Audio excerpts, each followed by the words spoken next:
ان کا انتقال ہو گیا، جو حضرت جی کے سب سے بڑے بیٹے تھے مولانا الیاس صاحب کے، جب ان کا انتقال ہو گیا تو بیچارے ان تبلیغی جماعت کے لوگوں نے کس کو امیر چنا معلوم ہے؟ میرٹھ کے ایک بڑے عالم تھے، دیندار تھے، ان کا نام رحمت اللہ تھا، ان کو امیر چنا۔ جب انہیں امیر چنا گیا تو ان کے اندر ایک کمی تھی۔ اب دیکھیں ٹولی سے، اب میں نے دعویٰ کیا ہے کہ ان کے علماء کے اندر جو زمانے جاہلیت کی ذات پات، اور میں نے کہا برہمن بھی شرما جائے، اس قدر ان کے ہاں لاگ لگاؤ ہے، میں اس کی دلیل دیتا ہوں، آئیے ان کی کتابوں کے حوالوں سے۔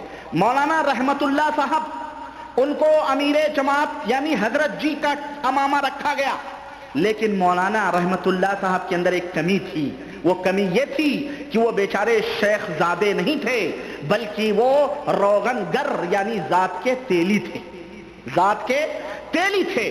جب ان کے سر کے اوپر تاج رکھا گیا، تبلیغی جماعت والوں نے انہیں منتخب کیا، لیکن ان کے خانوادے میں چیخ اٹھ گئی، ہلچل مچ گئی، اور ایک زلزلہ آ گیا کہ ایک تیلی کو امیر کیسے چنیں، تیلی کو امیر کیسے بنائیں؟ اللہ کی قسم، تاریخ اٹھاؤ تبلیغ جماعت کی، اور میں یہ حوالے ہیں، اس کو کوئی مائی کا لال جو ہے اس کو غلط ثابت نہیں کر سکتا ہے۔ چنانچہ ان کی خاندان کا نہ تھا، شیخ زادہ نہ تھے مولانا رحمت اللہ، اس لیے کیا ہوا کہ جناب عالی چلاہٹ شروع ہو گئی، اور کیوں نہ ہو، کیونکہ جیسا کہ میں نے کہا ان کے بڑے بڑے علماء کے اندر ذات پات کا بہت چھوت چھات ہے۔ چنانچہ مولانا محمد شفیع صاحب مفتی اعظم دارالعلوم دیوبند، جو ہجرت کر کے وہاں چلے گئے، جب مفتی مولانا محمد شفیع صاحب مفتی اعظم پاکستان کے نام سے یاد کیا، ان کی بڑی بھاری بھاری کتابیں بھی ہیں، وہ ان کے اندر ان کا ایک حوالہ دے کر کے میں بات آگے بڑھاتا ہوں۔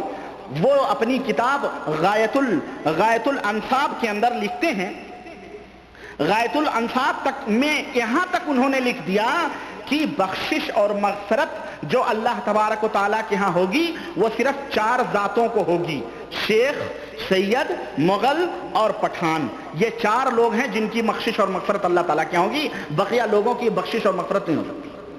نعوذ باللہ۔ میرے تبلیغی بھائیوں، مسلمانوں کے اندر کتنے ذات پات لوگوں نے بنائے ہیں، ہم ذات پات کے قائل نہیں ہیں۔ ان اکرمکم عند اللہ اتقاکم، کتاب و سنت کے ایک داعی ہونے کی حیثیت ہے، اور کتاب و سنت کے ایک علمبردار ہونے کی حیثیت سے ہمارے اندر ذات پات نہیں ہے۔ لیکن سنو، اللہ کی پناہ، یہ دیکھ رہے ہیں اب جی اللہ تک پہنچ گئے، مغفرت صرف شیخ، سید، پٹھان اور مغل کی ہوگی، بقیہ کسی کی مغفرت نہیں ہوگی۔ اور میں سمجھتا ہوں اگر تبلیغی جماعت میں اور بھی ذات پات کے لوگ ہوں تو اپنی خیر منائیں، توبہ کریں، اب بھاگیں بھائی کتاب و سنت والوں کے پاس آئیں۔ ہم یہ دعویٰ کرتے ہیں کہ اگر تم کسی بھی ذات کے ہو، تم کسی بھی ذات کے ہو، اور تم ابھی مسلمان ہوئے ہو، کسی ذات پات سے تمہارا لگ لگاؤ نہیں ہے، لیکن اگر تم اللہ سے ڈرتے ہو، تمہارے اندر ایمان ہے، اور کتاب و سنت کو لازم مضبوطی کے ساتھ پکڑتے ہو، تو انشاءاللہ تبارک و تعالیٰ پیغمبر اسلام جناب محمد الرسول اللہ صلی اللہ علیہ وسلم کے جھنڈے کے نیچے ہوگے انشاءاللہ، اور ان کے ہاتھوں سے آب کوثر پیو گے۔ اور ان کے بیچوں میں کہاں پھنسے ہوئے بیچاروں گے جو ذات پات کو بانٹ کر کے کہتے ہیں صرف 4 ذاتیں بخشش اور مغفرت کی حامل ہو سکتی ہیں۔ اور خیر یہاں چھوڑیں آپ اس بات کو، آگے بڑھتے ہیں کہ اب امیر الیاسی جماعت کے جو امیر بنے وہ ذات کے تیلی تھے بیچارے مولانا رحمت اللہ علیہ صاحب۔ اب بھاگ دوڑ شروع ہوئی اور یہ کہا جانے لگا بھئی اب کیا کریں۔ چنانچہ ایک جماعت، تبلیغی جماعت میں ایک ٹولی فوری طور پر الگ ہو گئی، اور وہ کہنے لگی کہ اس منصب پر اور اس مقدس مسند کے اوپر صرف کاندھلہ شریف کے مشائخ ہی بیٹھ سکتے ہیں، اور ایرٹھ میرٹھ غازی آباد دلی مراد آباد کے کوئی لوگ نہیں بیٹھ سکتے۔ کاندھلہ شریف کے جو مشائخ ہیں، یعنی کاندھلہ ہی میں حضرت کا خاندان تھا، پتہ ہے آپ کو حضرت الیاس صاحب کاندھلہ ہی کے تھے، ان کے خاندان یعنی کاندھلہ شریف ہی کا کوئی شیخ بیٹھ سکتا ہے اور کوئی اور نہیں بیٹھ سکتا ہے، مگر ان کے چلانے سے بات نہ بن سکی، اور یہ بیچارے تبلیغی جماعت والے جو بیچارے لگے ہوئے تھے یہ سمجھ بھی نہ سکے۔ اتنے میں ایک تیر چھوڑا گیا، اور یہ وہ تیر ہے جو دیوبندی لوگ بڑے اہم موقعوں پر استعمال کرتے ہیں، ہمیشہ نہیں استعمال کرتے ہیں۔ پتہ ہے وہ تیر کون سا ہے؟ وہ تیر بشارت اور الہام کا تیر ہے۔ کس کا تیر ہے؟ بشارت اور الہام کا تیر ہے۔